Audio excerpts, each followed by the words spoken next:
RBI ನಿಯಮಾವಳಿ ಉಲ್ಲಂಘಿಸುವ ಹೆಚ್ಚಿನ ಬಡ್ಡಿದರ ವಸೂಲು ಮಾಡುವ ಹಾಗೂ ಕಾನೂನು ಬಾಹಿರವಾಗಿ ಕಾರ್ಯನಿರ್ವಹಿಸುತ್ತಿರುವ ಮೈಕ್ರೋ ಫೈನಾನ್ಸ್ ಸಂಸ್ಥೆಗಳ ಮೇಲೆ ಸರ್ಕಾರ ಕಾನೂನು ಕ್ರಮ ಕೈಗೊಳ್ಳಲಿದ್ದು, ಜನರು ಆತಂಕಕ್ಕೊಳಗಾಗಿ ಆತ್ಮಹತ್ಯೆಯಂತಹ ತಪ್ಪು ನಿರ್ಧಾರಗಳನ್ನು ತೆಗೆದುಕೊಳ್ಳಬಾರದು ಎಂದು ರಾಜ್ಯದ ಜನರಲ್ಲಿ ಮುಖ್ಯಮಂತ್ರಿ ಸಿದ್ದರಾಮಯ್ಯ ಅವರು ವಿನಂತಿಸಿದ್ದಾರೆ.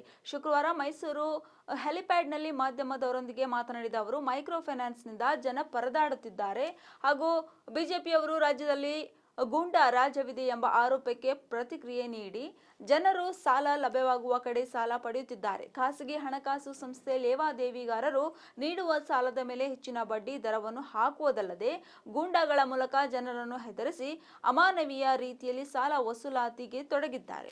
ಮೈಕ್ರೋ ಫೈನಾನ್ಸ್ ಸಂಸ್ಥೆಗಳು ವಾರ್ಷಿಕವಾಗಿ ಶೇಕಡಾ 28ರಿಂದ 30ರಷ್ಟು ಬಡ್ಡಿ ವಸೂಲಿ ಮಾಡುತ್ತಿವೆ. ಇದರಿಂದ ಸಾಲ ಪಡೆದ ಜನರು ಬೇಸತ್ತು ಆತ್ಮಹತ್ಯೆಗೆ ಶರಣಾಗುತ್ತಿರುವುದನ್ನು ಗಮನಿಸಲಾಗಿದೆ. ಮೈಕ್ರೋ ಫೈನಾನ್ಸ್ ವ್ಯವಸ್ಥೆಗಳು ಕೇಂದ್ರ ಸರ್ಕಾರದ ಅಧೀನದಲ್ಲಿ ಬರುವ ರಿಸರ್ವ್ ಬ್ಯಾಂಕ್ನ ಮಾರ್ಗಸೂಚಿಯಂತೆ ಕಾರ್ಯನಿರ್ವಹಿಸುತ್ತವೆ.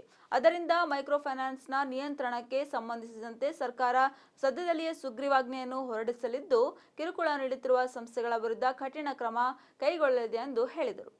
ಬ್ಯಾಂಕ್ಸ್ ಅಲ್ಲೂ ಕಡಿಮೆ ಆಗ್ತಾ ಇದೆ. ಈ ನಬಾರ್ಡ್ ಜನ ಎಲ್ಲಿ ಸಾಲ ಸಿಗ್ತದೆ ಅಲ್ಲಿ ಹೊರಟೋಗ್ತಾರೆ.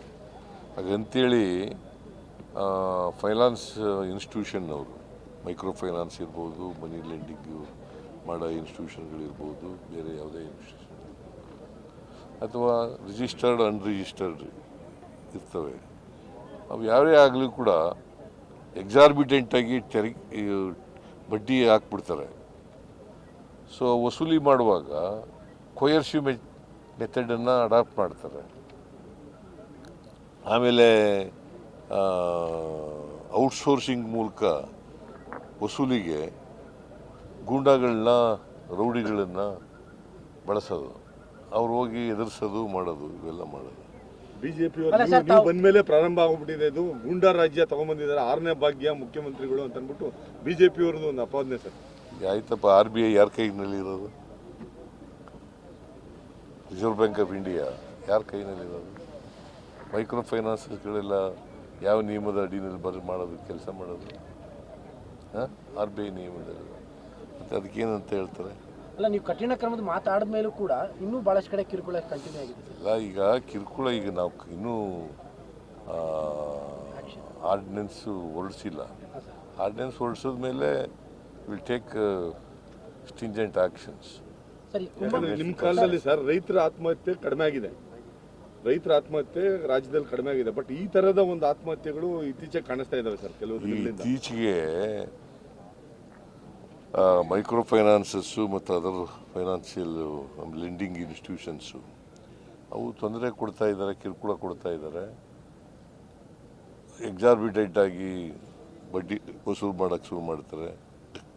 28, 20, 30% ಹಿಂಗೆಲ್ಲ ವಸೂಲು ಮಾಡ್ತಾರೆ ವರ್ಷಕ್ಕೆ ಬಡ್ಡಿ.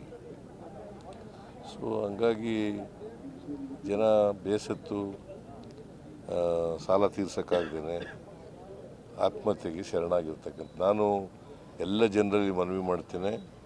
ಕರ್ನಾಟಕದ ಎಲ್ಲ ಜನರಲ್ಲಿ ನಾವು ಈ ಯಾರು ವಿಪರೀತವಾಗಿ ಬಡ್ಡಿ ವಸೂಲು ಮಾಡ್ತಾರೆ ಮತ್ತು ಕಾನೂನು ಬಾಹಿರವಾಗಿ ಮಾಡ್ತಾರೆ, RBI ನಿಯಮಾವಳಿಗಳನ್ನು ಉಲ್ಲಂಘನೆ ಮಾಡ್ತಾರೆ, ಅವ್ರ ಮೇಲೆ ಕ್ರಮ ತಗೊಳ್ತೀವಿ. ಯಾರು ಕೂಡ ನೀವು ಆತ್ಮಹತ್ಯೆ ಮಾಡ್ಕೊಳ್ತಕ್ಕಂಥ ಅಥವಾ ಇನ್ಯಾವುದೇ ರೀತಿಯ ಕ್ರಮಗಳನ್ನು ತಗೊಳ್ಬಾರ್ದು ಅಂತೇಳಿ ಅವರಲ್ಲಿ ಮನವಿ ಮಾಡಿ. ಸರ್, ನಿನ್ನೆ